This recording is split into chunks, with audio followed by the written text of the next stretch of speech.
Salam, selamat malam Bapak, Ibu, Saudara-saudari yang dikasihi Tuhan. Jumpa kembali bersama saya Z Ferry dalam Renungan Malam Pendeta Dr. Erastus Sabdono. Malam hari ini bertemakan kebiasaan.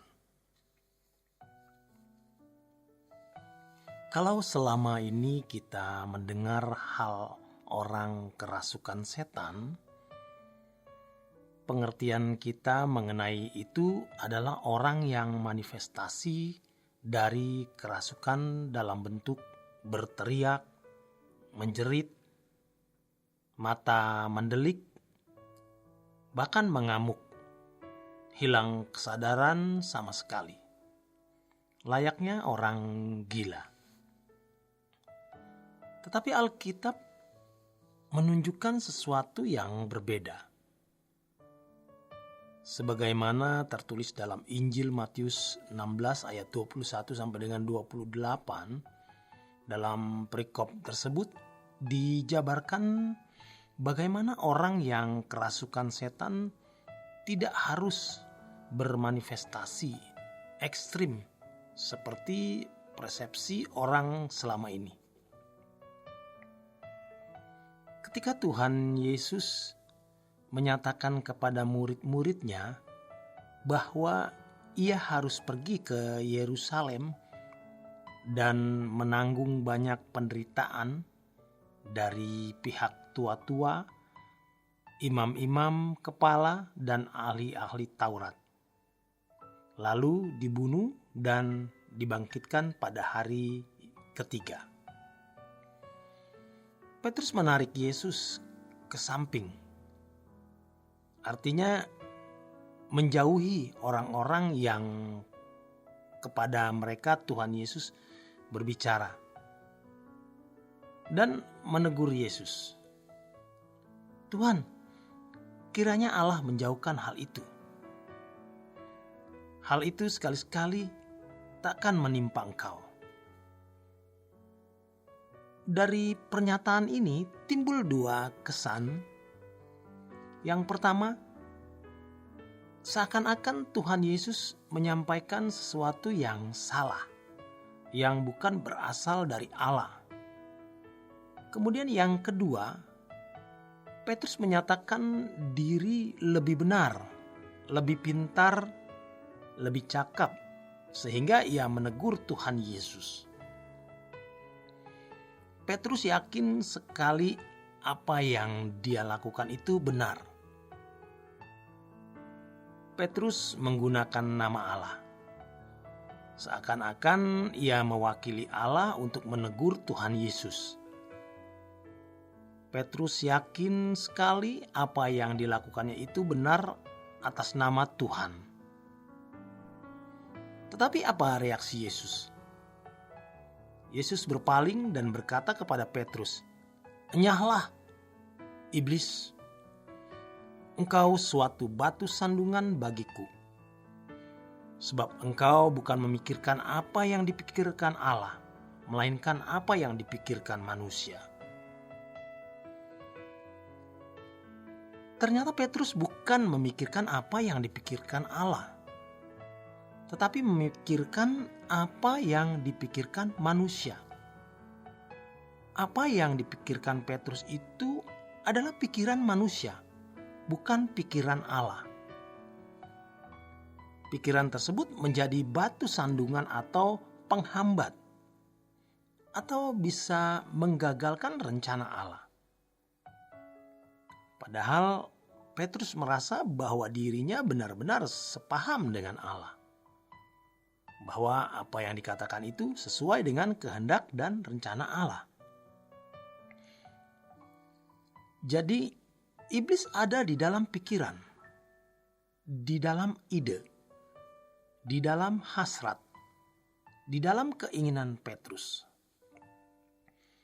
Karena seperti murid-murid lain, Petrus menginginkan agar Yesus menjadi raja seperti Herodes. Raja versi yang manusia pikirkan. Juru selamat versi manusia. juru selamat politis yang membebaskan bangsa Israel dari kekuasaan Roma. Padahal Tuhan Yesus datang ke dunia bukan untuk itu. Memang dia raja, tetapi raja versi Allah. Dia adalah juru selamat, tetapi juru selamat versi Allah. Membebaskan manusia dari belenggu dosa. Dia memang juru selamat dunia, tetapi bukan juru selamat duniawi. Sama seperti ketika suatu hari ada seorang berkata kepada Tuhan Yesus, "Tuhan, suruh saudaraku supaya dia berbagi warisan dengan aku." Lukas 12 ayat 13. Kemudian Yesus berkata, "Siapakah yang telah mengangkat aku menjadi hakim atau pengantara atas kamu?" Apakah Yesus bukan hakim? Mengapa dia menolak? Jelas, dia adalah hakim. Semua kita akan berdiri di hadapan takhta pengadilan Kristus. 2 Korintus 5 ayat 9 dan 10 mencatat hal ini. Tetapi bukan hakim versi manusia, melainkan hakim versi Allah. Bicara soal versi ini memang tidak sederhana. Banyak orang memiliki konsep atau asumsi yang salah tentang Allah. Jika konsep dan asumsi tentang Allah salah, maka konsep dan asumsinya tentang hal-hal yang dia lakukan berpotensi salah juga. Dia merasa tindakannya benar, padahal tidak benar.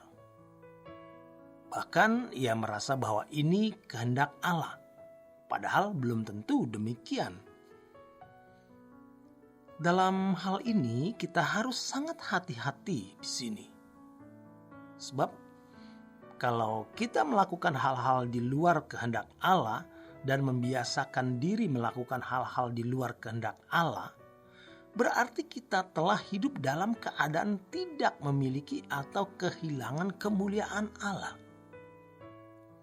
Jadi, kemuliaan Allah itu dimiliki oleh seseorang ketika ia melakukan segala sesuatu sesuai dengan kehendak Allah, dalam gairah Allah. Kalau kita membiasakan hal itu, ketika kita melakukan sesuatu di luar gairah atau spirit atau di luar spirit Allah, kita akan merasa sakit, merasa sangat terganggu. Jiwa kita terganggu. Sebaliknya, orang yang biasa memuaskan keinginannya, memuaskan gairahnya, maka ketika hal itu terpenuhi, dia tidak akan puas. Dia sakit. Dia harus memuaskan. Dia harus melampiaskan gairahnya tersebut. Ketika seseorang melampiaskan gairah, suatu keinginan yang tidak sesuai dengan gairah atau spirit atau kehendak Allah, sejatinya ia memberi kesempatan kepada iblis. Alkitab menasihatkan dalam Efesus 4 ayat 22 sampai dengan 24, yaitu bahwa kamu berhubung dengan kehidupan kamu yang dahulu harus menanggalkan manusia lama yang menemui kebinasaannya oleh nafsunya yang menyesatkan. Ada nafsu yang menyesatkan di dalam diri kita yang didorong oleh gairah, spirit, dan kehendak yang tidak sesuai dengan kehendak Allah.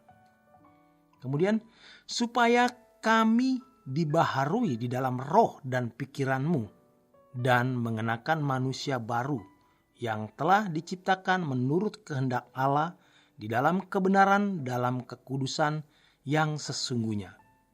Karena itu, buanglah dusta dan berkatalah benar seorang kepada yang lain, karena kita adalah sesama anggota. Demikian kebenaran firman Tuhan malam hari ini. Selamat berjuang, selamat beristirahat. Tuhan memberkati.